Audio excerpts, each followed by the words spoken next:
We all saw the footage, the cold-blooded assassination of the CEO of one of the biggest health insurance companies in the nation. Immediately, the images were broadcast around the world, on every platform. Images of a masked phantom that emerged from the shadows, gun in hand. Video of him as he trained his weapon on Brian Thompson and fired 3 rounds, each striking its target, each more lethal than the previous.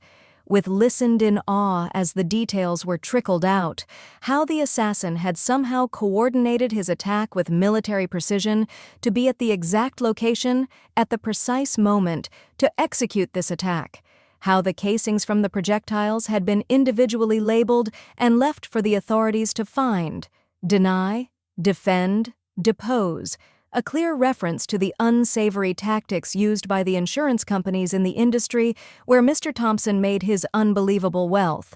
The sight of a svelte male figure escaping into the dark on the unlikeliest of conveyances. Yet despite all of these images and details, what did you actually see? You saw the shooting, but did you actually see the crime? Do you actually know who killed Brian Thompson? In the days following the shooting, an intense investigation was conducted. An investigation that eventually led to the revelation that the masked assailant we all saw in the video is an unassuming young man by the name of Luigi Manone. And while those same investigators assert that they are certain he pulled the trigger, did he in fact commit the crime? To answer this, we must dig deeper. Deeper into the characters involved, their lives leading up to this incident, and the possible motives for it. We'll begin with the shooter himself. Who is Luigi Manone?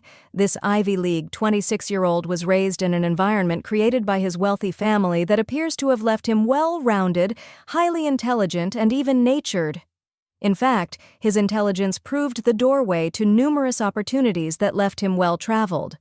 All along these travels, those with whom he connected have consistently described him as kind, sociable, a great team member, and a cherished friend.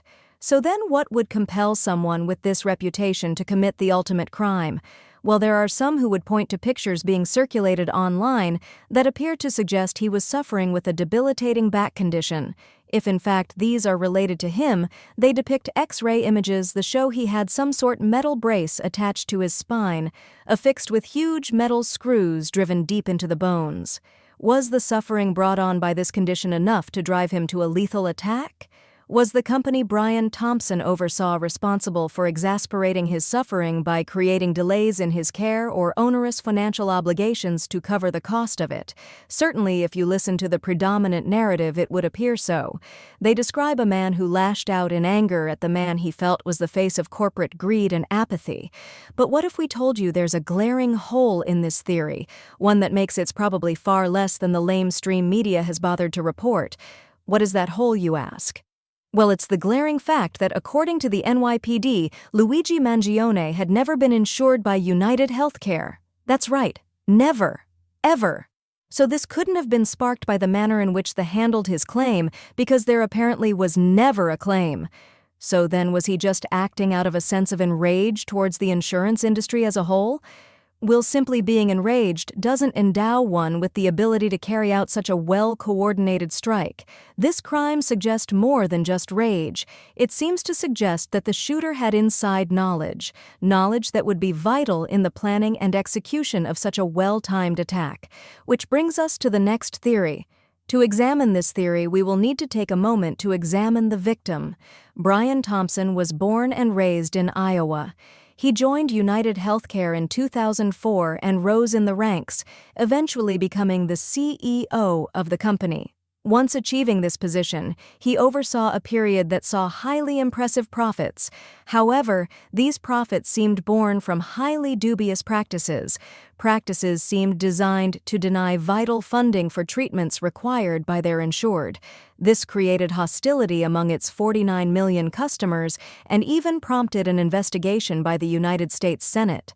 As if sparking the ire of so many customers wasn't enough, upon learning about this Senate investigation, it appears Mr. Thompson engaged in trading practices that betrayed the trust of investors, yet protected his own wealth.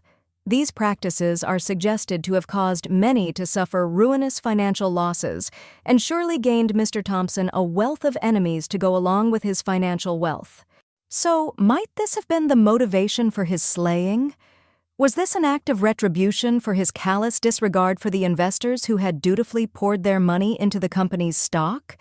If so, one or more of them might have resorted to contacting a professional hit on his life. This theory better explains the coordination of the attack. It helps to create a scenario where, rather than being the random act of an innocent man with zero training who suddenly became a trained assassin, it was instead an intricate plan fashioned using information gleaned from those inside the company who were willing to be plied with money. Was he a crazed vigilante or a hired assassin? Instructed to place the infamous labels on the shell casings in order to throw the authorities of the scent?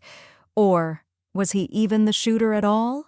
We'll get to that later on in the video, but first we will consider other possibilities because the elements are far-reaching and the theories abound. To examine the next of these theories, we must keep our focus trained on the life of Brian Thompson.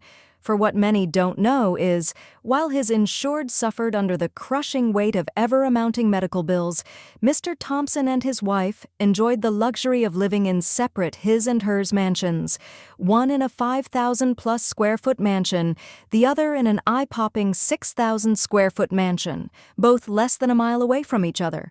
On deeper examination, was this arrangement the product of a wealth of resources or a lack of affection? Was there trouble on the home front? Possibly a troubled marriage? Was there betrayal here as well? Had the same apathy that had led to the suffering of so many insurance customers seeped into the bonds of this marriage, creating anger, pain, and tension so fierce it drove them into separate residences? If so, were the messy details and potential financial losses enough to cause the desire for his demise to rise from within his own home?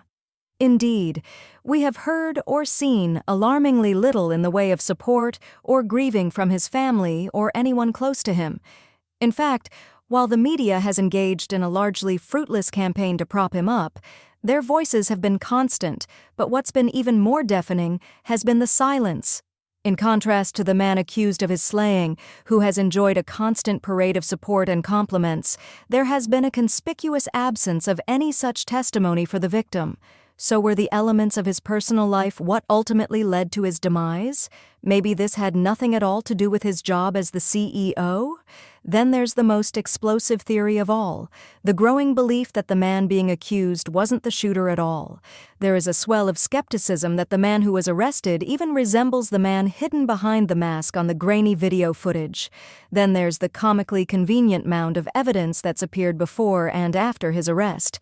Indeed, the items presented, the 3D printed gun, the uber-convenient manifesto, the plot supporting removal of his mask in front of a camera to allegedly flirt in the midst of executing his mission.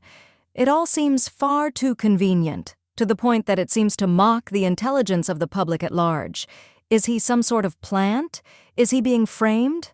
Are we all being played by the media and government to be persuaded to form opinions and fears so we can be manipulated into accepting changes in laws and policies we might otherwise reject?